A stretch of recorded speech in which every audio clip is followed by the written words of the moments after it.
Chapter 1 The Dark Lord Ascending. The summer night was thick with tension as a group of black-robed figures apparated outside the gates of Malfoy Manor.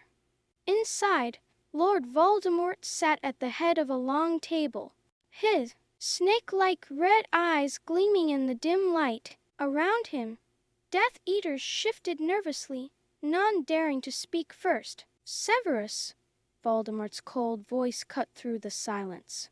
"What news from the Order?" Snape, his sallow face impassive, replied, "They plan to move Potter from his current place of safety on Saturday next at nightfall."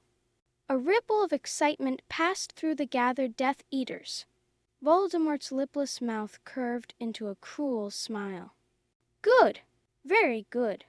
And this information comes from the source we discussed," said Snape. Voldemort nodded, seemingly satisfied. He turned his attention to the figure suspended above the table, slowly rotating as if hung by invisible ropes. "Do you recognize our guest, Severus?" Snape's eyes flickered upward. "Charity Burbage," he said. "Who taught Muggle studies at Hogwarts."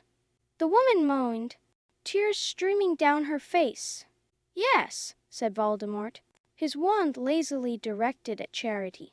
"She has been writing in defense of mudbloods in the Daily Prophet. Wizards, she says, must accept these thieves of their knowledge and magic." The room was filled with jeers and angry mutters. Voldemort raised his hand for silence. "Avada Kedavra!" There was a flash of green light, and Charity fell with a resounding crash onto the table below. Several Death Eaters leapt back in their chairs. "Dinner, Nagini," said Voldemort softly, and the great snake swayed and slithered from his shoulders onto the polished wood. As the meeting continued, plans were made for intercepting Harry Potter. The Ministry's fall was discussed, with Yaxley proudly announcing the placement of the Imperious Curse on a key official. Miles away, in the quiet suburb of Little Winging, Harry Potter sat on his bed, unaware of the plans being made. He was examining a shard of broken mirror, convinced he had seen a flash of blue eyes that reminded him of Albus Dumbledore. But that was impossible. Dumbledore was dead. As Harry packed his trunk, preparing for his imminent departure, he couldn't shake the feeling that the greatest challenge of his life was about to begin. Chapter 2 The Seven Potters. The night of Harry's departure arrived, tense with anticipation. As dusk fell, the sound of broomsticks whooshing through the air broke the silence of Privet Drive. Members of the Order of the Phoenix landed in the Dursleys' garden, led by Madame Moody. "All right, Potter," growled Moody. "Ready to get going?" Harry nodded, his throat tight. This was it. He was leaving Privet Drive for the last time. Inside, Moody unveiled their daring plan. 6 of Harry's friends would use Polyjuice Potion to transform into decoys, each paired with a protector. The real Harry would travel with Hagrid on Sirius's old motorbike. As the transformations took place, Harry watched in fascination as 6 copies of himself appeared before him. The sight was both amusing and unsettling. "Good luck, everyone," said Moody. "See you all in about an hour at the Burrow.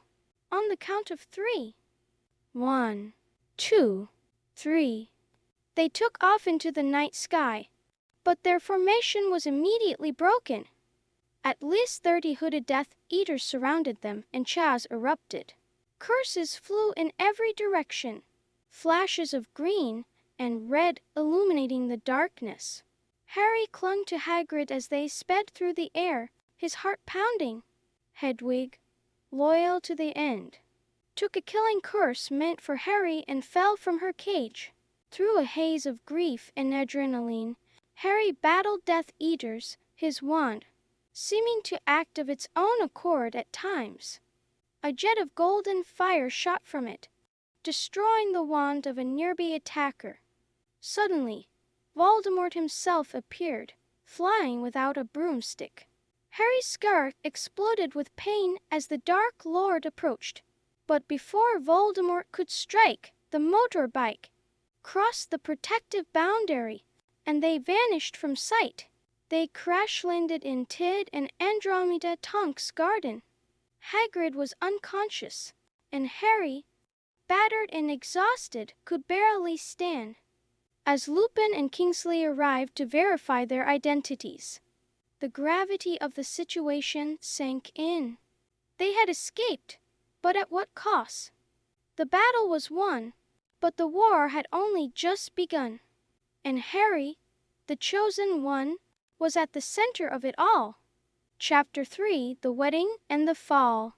The Burrow was a flurry of activity as preparations for Bill and Fleur's wedding reached fever pitch. Amidst the chaos, Harry, Ron, and Hermione tried to plan their secret mission to find and destroy the remaining Horcruxes. On the day of the wedding, the garden was transformed into a haven of golden beauty.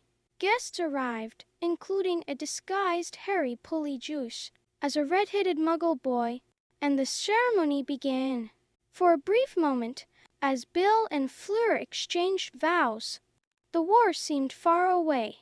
But the peace was shattered as a silver lynx, Patronus, appeared in the middle of the reception.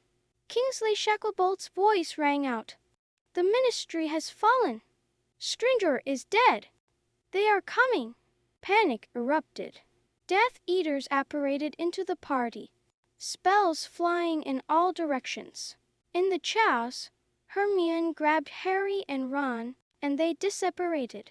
They landed in the middle of a busy London street, narrowly avoiding a passing bus. Breathless and disoriented, they ducked into a small cafe to gather their thoughts. "Where are we?" asked Ron. "Tottenham Court Road," panted Hermione. "We need to change, find somewhere safe." But before they could move, two Death Eaters entered the cafe. A fierce duel ensued, ending with Harry, Ron, and Hermione victorious, but shaken. How had they been found so quickly? With no safe place to go, Hermione suggested Grimmauld Place, Sirius's old house. Despite the risk that Snape might be able to access it, they had no other choice. As they settled into the dusty, abandoned house, the gravity of their situation sank in. They were now fugitives, cut off from the wizarding world, with only each other to rely on. The hunt for the Horcruxes had begun in earnest, and with it, the most dangerous adventure of their lives. Chapter 4, Number 12, Grimmauld Place. Harry, Ron, and Hermione cautiously entered the gloomy hallway of Number 12, Grimmauld Place. The house seemed empty, but they remained on guard, wary of potential traps left by Snape. As they explored, they encountered various magical defenses. A dust figure of Dumbledore rose to confront them, dissolving when Hermione assured it they hadn't killed the former headmaster. Madame Moody's magical eye, disturbingly, was found embedded in Umbridge's office door. Their exploration was interrupted by the appearance of Kreacher, the house elf. Harry, now the rightful owner of the house, questioned him about the locket Horcrux they had found 2 years ago. To their surprise, Kreacher revealed that the real locket had been stolen by Mundungus Fletcher. Harry sent Kreacher to find Mundungus, and the trio settled into wait, poring over books and discussing their next move. Days passed, filled with tension and uncertainty.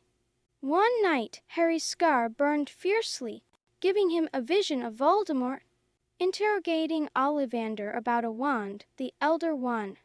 The connection between their minds was growing stronger, a fact that both fascinated and terrified Harry. Their research was interrupted by the arrival of Remus Lupin, bearing news of the outside world. The Ministry had fallen completely too. Voldemort's control, and a regime of terror had begun. Muggleborns were being rounded up, and Harry was now undesirable. No. 1. Lupin offered to join them on their mission.